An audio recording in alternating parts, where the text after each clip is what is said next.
স্বার্থপর মানুষেরা ঠিকই জানে কখন কাকে ইউজ করতে হয় আর কখন কাকে ইগনোর করতে হয়। পুরাতন হলেই অবহেলা বাড়ে, সেটা জিনিসপত্র হোক বা মানুষ। অবহেলিত হতেই হবে যদি তুমি অতিরিক্ত ভালোবাসা প্রকাশ করো। কিছু মানুষ কখনোই ভেবে দেখে না তাদের আচরণে অপর মানুষটা কতটা কষ্ট পেয়েছে। তারা শুধু প্রয়োজনটাই বোঝে, নিজের দুঃখ কষ্ট অন্যের কাছে প্রকাশ করতে নেই, কারণ সমবেদনার সুরে সবাই মজা নেবে। সুযোগ পেলেই উপহাস করবে আর সময় মতো আঘাত করবে। যতটুকু পারো নিজেই চেষ্টা করো, অন্যের ওপর নির্ভর করো না। তুমি ভালো থাকলে সবাই তোমার সঙ্গ দেবে, খারাপ থাকলে কেউ তোমার খোঁজও নেবে না। মানুষের জন্য বাঁচবেন না, কারণ মানুষ বদলায়।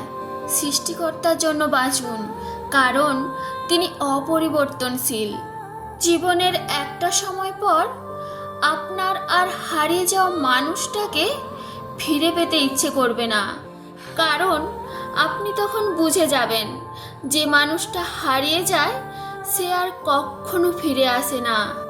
আর ফিরে আসলেও সেই মানুষটাকে আর আগের মতো ভালোবাসা যায় না, বিশ্বাস করা যায় না। প্রতিবার মনে হয় সে যদি আবার হারিয়ে যায়। মানুষের যখন অনেক মানুষ হয়ে যায় তখন তারা পুরাতন মানুষগুলোকে ভুলে যায়। সন্তানকে ততটা শিক্ষায় শিক্ষিত লাভ করান যাতে সে আপনার অসুস্থ অবস্থায় ডাক্তার নিয়ে আসে, উকিল নয়।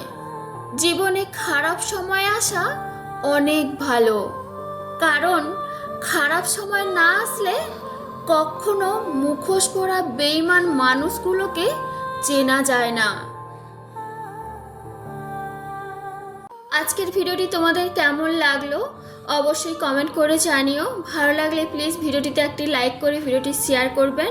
আর যারা চ্যানেলের নিউ ফ্রেন্ড আজকে ভিডিওটি দেখছো প্লিজ চ্যানেলটি সাবস্ক্রাইব করে পাশে থেকো। সবাই ভালো থেকো, সুস্থ থেকো। অনেক অনেক ধন্যবাদ, অনেক ভালোবাসা।